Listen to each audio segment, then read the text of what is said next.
Moi, mun nimi on Sampsakurri. Me rakennettiin pari viikkoa sitten tää uusi yli 300 € hintainen mekaaninen näppäimistö meikäläiselle, johon tuli silloin käyttöön Cherryn vihreät, sinisiä vähän jäykemmät, klikkaavat kytkimet. No, nyt tätä näppäimistöä on sitten käytetty pari-kolme viikkoa ja lopputuloksena tällä videolla vaihdetaan noin vihreät Cherryt Kailin tuntopisteellisiin klikkaaviin ja vähän kevyempiin Box Tick-Click Jade kytkimiin.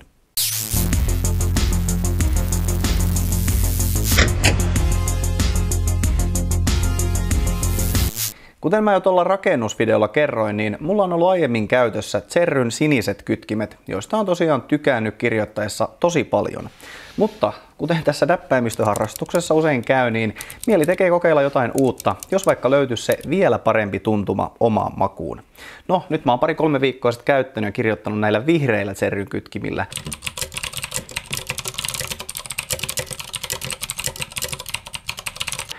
Ja pakko sanoa, että ehkä ne ei sit ollut tuntumaltaan sellainen päivitys parempaan, mitä mä sinisiin verrattuna hain. Kuten speksit sanoo, niin nämä vihreät vaatii 80 senttinewtonin voiman kytkeytyäkseen, eli 20 senttinewtonia, eli 33% enemmän kuin siniset. Käytännössä näissä vihreissä kytkimissä on siis käytössä jäykempi jousi. Jos ja kun ton kytkimen painaa pohjaan asti, niin se vaatii 90 senttinewtonin voiman, eli jopa 50% enemmän kuin sinisillä pohjaaminen. Käytännössä nyt muutaman viikon käytön jälkeen huomaa, että nämä vihreät väsyttää jäykemmän jousen takia pitkissä kirjoitussessioissa sormia ja samalla klikkaava ääni on matalampi kuin sinisissä.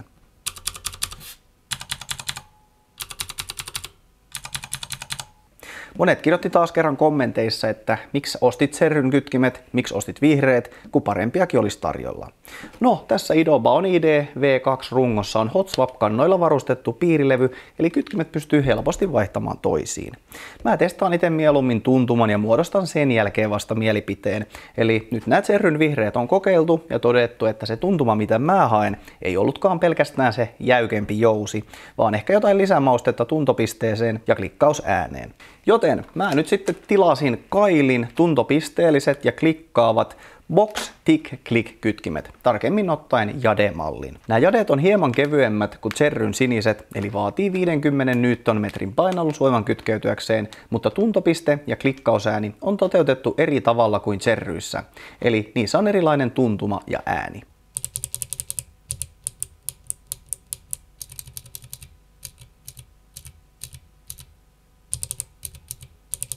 Kytkimen liukuvarren eli stemin nyppylä kulkeutuu tommosen metallisen clickbarin yli, josta tulee klikkaava ääni, ja toisella puolella on taktinen tuntopiste, jonka liukuvarsi painaa sisään. Näitä Kailin klikkaavia kytkimiä on eri jousivaihtoehdoilla ja eri paksusilla clickbareilla, joilla kytkimistä saadaan kevyempi tai jäykempi ja klikkausääneltään korkeampi tai matalampi. Vihreät Jadet ja siniset neivit on paksummalla clickbarilla, valkoiset pinkit ja pale bluet on ohuemmalla clickbarilla.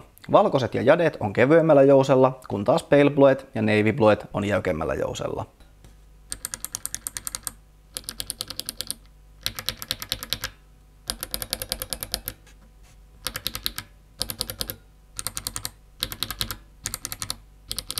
Näistä voi sitten jokainen valita mieluisan kytkimen joko arvaamalla tai kokeilemalla omien mieltymysten mukaan. Mä itse päädyin näihin Jadeihin, koska näissä on paksu clickbar, joka tekee tuntopisteestä mahdollisimman tuntuvan, mutta sitten nämä on jouselta hieman kevyemmät.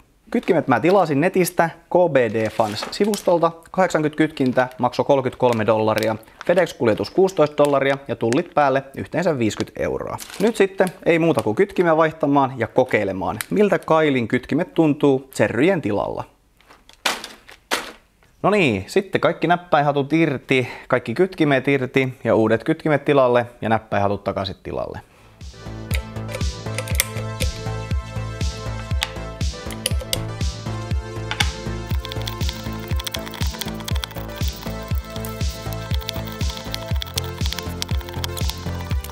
Tämä operaatio on joskus muutenkin hyvä tehdä, jotta saadaan puhdistettua kaikki roskat pois täältä näppäinhattujen alapuolelta. Sitten on kaikki näppäinhatut irti, sen jälkeen kytkimet irti.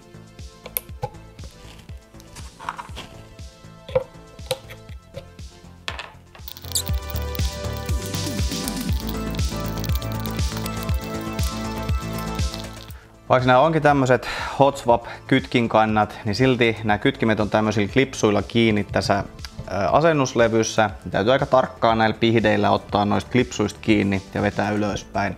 Eli vaatii vähän tarkkuutta ja kärsivällisyyttä, että saa hyvän otteen tosta ja se lähtee nätisti irti.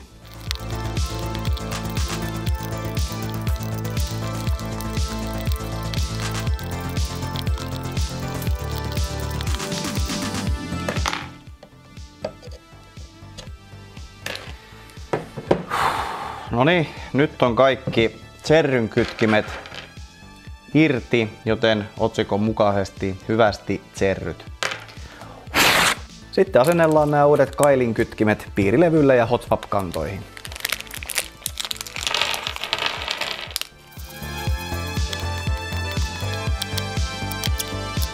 Täytyy sanoa, että näissä kailin kytkimissä on huomattavasti tukevammat nämä jalat kuin näissä tserryn kytkimissä. Eli nämä saa aika surutta runnoa paikoilleen noihin kantoihin.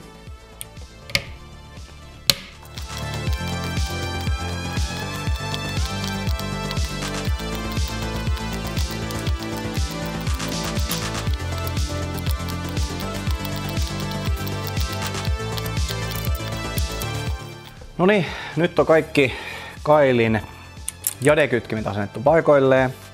Nyt isketään tämä näppäimistö kiinni tietokoneeseen ja testataan, että kaikki kytkimet varmasti toimii. Ja sen jälkeen sitten asennetaan näppäinhatut vielä lopuksi paikoilleen.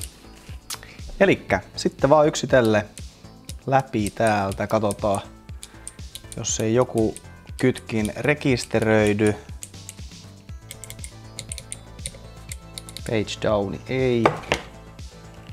Toimittaa jotenkin huonostikin. Joo, siellä on mennyt jalat solmuun.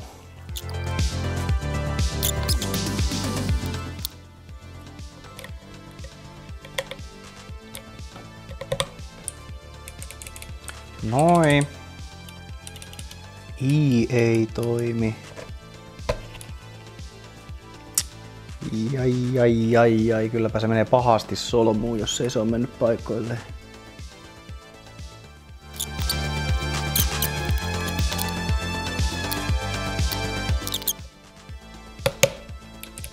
V toimii. Noniin, nyt toimii kaikki. Jes. Sitten vielä lopuksi näppäinhatut paikalleen.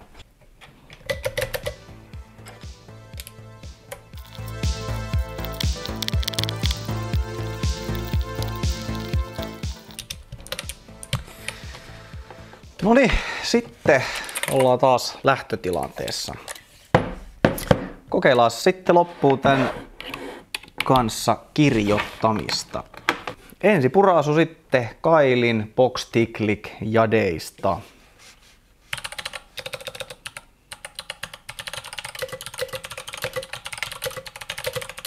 Mitkähän oli ensituntumat? Aika napakat. Aika napakka jotenkin tuntuma. Erilainen kuin tserryissä.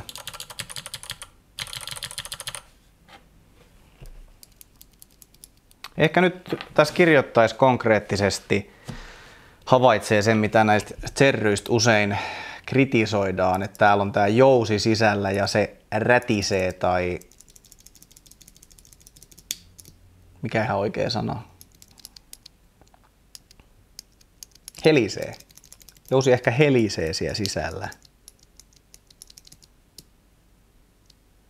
Ja vähän niin jotenkin se liikerata on väljempi. Nämä tuntuu vakaammalta. Osittain siellä saattaa olla syynä jo tää näppäinhatun kiinnitys jalkakin. Tässä tää on tukevampi, tasaisempi kuin tässä. Tässä on keskellä vaan tserryissä toi risti. Otetaan nyt vielä uusi. –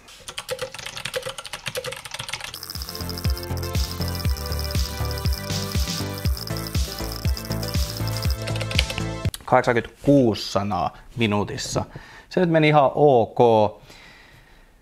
Joo, ei nääkään nämä jadeet nyt kevyimmästä päästä ole ja ehkä sen jousen sijaan, niin näissä tosiaan se tuntopiste, clickbaari on aika tuntuva. Mun täytyy ehkä nyt vähän jatkaa tämän kanssa kokeilua ja testailua. Ja seuraavan kerran, kun me päivitetään kytkimiä tai jotain muuta näppäimistöhommaa rakennellaan, niin mä pystyn ehkä vähän paremmin kertomaan, mitä mieltä mä olin näistä kailin tick, click, box, tick, box, click, box, tick, click, jade kytkimistä.